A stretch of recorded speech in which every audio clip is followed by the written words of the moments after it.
10 രൂപ പുള്ളിക്കിട്, ലാഭം ഉൾപ്പെടെ 20 രൂപയ്ക്ക് ഒരാളിത് ഉണ്ടാക്കി, അയാളെല്ലാം ഉണ്ടാക്കുന്ന മാനുഫാക്ചർ വേറെ ആളല്ലേ. അപ്പൊ വേറെ എവിടുന്നോ ഒരാളിത് ഉണ്ടാക്കിക്കൊണ്ട് വരണമല്ലോ, അയാൾക്കൊരു ഫ്രീസ് ചെയ്ത വണ്ടി വേണമല്ലോ, അയാൾക്ക് ഈ മാനുഫാക്ചറിങ് ഇതെല്ലാം അയാൾക്കും വേണ്ടേ. പിന്നെ അയാൾക്കൊരു കപ്പ് വേണം, പിന്നെ കോരി കുടിക്കാൻ സാധനം വേണം, പിന്നെ അയാൾക്കുള്ള കൂലിയും കറണ്ട് ചാർജും എല്ലാം കൂടെ കഴിഞ്ഞ് അയാൾക്കൊരു 10 രൂപ പിടിക്കാം, ലാഭം ഉൾപ്പെടെ മാനുഫാക്ചറിങ് കോസ്റ്റ് കൂടെ. പിന്നെ ഇനി എത്ര രൂപയുണ്ട് ബാക്കി? ഈ 10 രൂപയ്ക്ക് 1 കിലോ ഉണക്കക്കപ്പ് കിട്ടുമോ? നിങ്ങൾ തന്നെ തീരുമാനിക്കാം. ഈ സംഭവം പറയുന്നത് ശരിയാ തെറ്റോ? ശരിയാണ്. അപ്പൊ 10 രൂപയ്ക്ക് കിട്ടുന്ന സാധനം തന്നെ ഈ മൃഗങ്ങളുടെ കുടലും പണ്ടവും പോട്ടിയും ഈ ചെവി, വാല്, അകിടിന്റെ പുറത്ത് ഈ തൊലി കളഞ്ഞതിന് ശേഷം മേളിലോട്ടൊരു ചൗരിപ്പുണ്ട്, അത് ഈ പല്ലിന്റെ മേളിലോട്ടിരുന്ന കിളികളിപ്പ് തലച്ചോറ് മൊത്തം അതെല്ലാം കൂടെ അരച്ച് ഉണക്കി പൊടിക്ക് പ്രിസർവേറ്റീവും ചേർത്ത് ബ്ലീച്ച് ചെയ്ത് വെച്ചിരിക്കുന്ന സാധനമാണ് ഇവൻ. ഐസ്ക്രീം ബേസ്, അതിനകത്ത് വാനില പോട്ടി. ഇതൊന്നും ഞാൻ പറയണല്ല, അതാണ് നിങ്ങൾ കേട്ടോളി, വായിച്ചു തരാം. ഇതൊന്നും ഞാൻ പറയണല്ല, എഴുതിക്കോളൂ, ഓരോന്നിന്റെയും പേര് എഴുതിക്കോളൂ. ഡൈ ഈഥൈൽ ഗ്ലൂക്കോൾ, അത് വേദന സംഹരിക്കാത്ത ലേപനങ്ങളിൽ ചേർക്കുന്ന സാധനമാണ്, കെമിക്കല്. അത് മുട്ടയ്ക്ക് പകരം ചേർക്കുന്നു. മുട്ട ഇത്രയും നാൾ ഇരിക്കുവോ? അപ്പൊ മുട്ടയല്ല അപ്പൊ ചേർക്കുന്നത്, മനസ്സിലായ? പെപ്പറോണൽ എന്ന് പറയുന്ന പേന് സംഹാരി, പേനെ നശിപ്പിക്കുന്ന സാധനമാണ് ആ കെമിക്കൽ, ആ കൊല്ലുന്ന ആ കെമിക്കലിന്റെ പേര് പെപ്പറോണൽ. ഈ സാധനം വാനിലയ്ക്ക് പകരം ചേർക്കുന്നു. ഇതിനകത്ത് വാനിലയുടെ മണം വേണ്ടേ? അതിന്റെ മണമാണത്, വാനില. ആൽഡിഹൈഡ് എന്ന സാധനമാണ് ചെറിയുടെ മണം തരുന്നത്, മണം തരും ആ സാധനം, ആ കെമിക്കൽ. ഈഥൈൽ അസിറ്റേറ്റ് എല്ലാവർക്കും അറിയാവുന്ന സാധനമാണല്ലോ, ഈഥൈൽ അസിറ്റേറ്റ്, കൈതച്ചക്കയുടെ മണം എല്ലാവർക്കും അറിഞ്ഞൂടെ?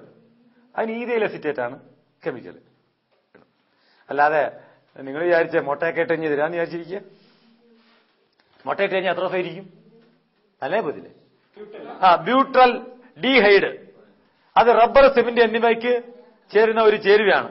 റബ്ബറിനും സിമെന്റിനും ഒക്കെ ചേർക്കുന്ന ഒരു ചേരുവയാണ് കട്ടിയാവാനായിട്ട്. അത് കശുവണ്ടിയുടെ മണം തരുന്നു.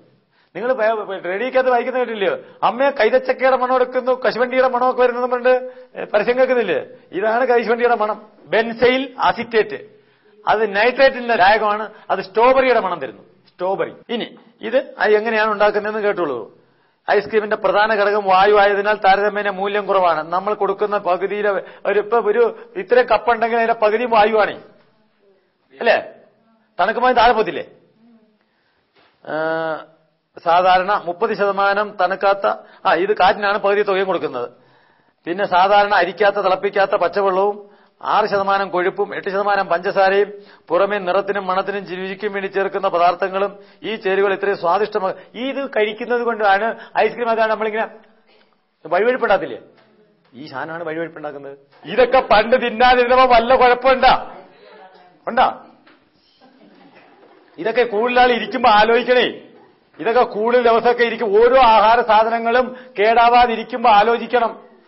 ഇതിന്റെ പുറയില് ശരിക്ക് സാധനങ്ങൾ ചെന്നിട്ടാണെന്ന് എല്ലാത്തിനകത്തും ഉണ്ട്. ഇനി ഞങ്ങൾ അടുത്ത നിങ്ങൾ ഈ എന്റെ മസാലക്കകത്ത് വരുമ്പോൾ ഞാൻ ബാക്കി പറഞ്ഞുതരാം.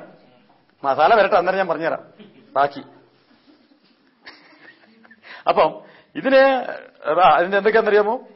അവയിലും പ്രധാന സാധനം അൽജിനേറ്റ് എന്ന് പറയുന്ന പേരിൽ അറിയപ്പെടുന്നതാണ്. അൽജിനേറ്റ് എഴുതിക്കോ, അൽജിനേറ്റ്. അതിനകത്തുള്ള സാധനങ്ങൾ കേട്ടോളൂ. കുടലുമാല, മൂക്ക്, ചെവി, അകിട്, വാല്.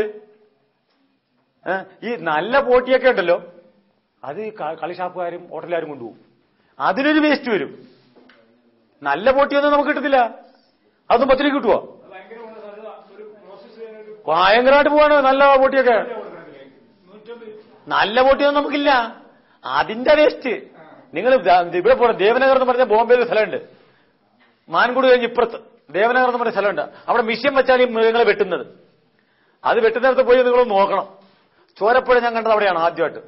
ചോരപ്പുഴ പോകുന്നത് കണ്ടിട്ടുണ്ട് ഞാൻ. പമ്പ് വെച്ചാണ് ദേവനഗർ, ബോംബെയിലെ ട്രോംബെയിലേക്കും മാൻകുടിനും ഇടയ്ക്ക്, ട്രോംബയ്ക്കും മാൻകുടിനും ഇടയ്ക്ക് ദേവനഗർ എന്ന് പറയുന്ന സ്ഥലമുണ്ട്. അവിടെയാണ് മിഷ്യൻ വെച്ച് മൃഗങ്ങളെ വെട്ടുന്നത്.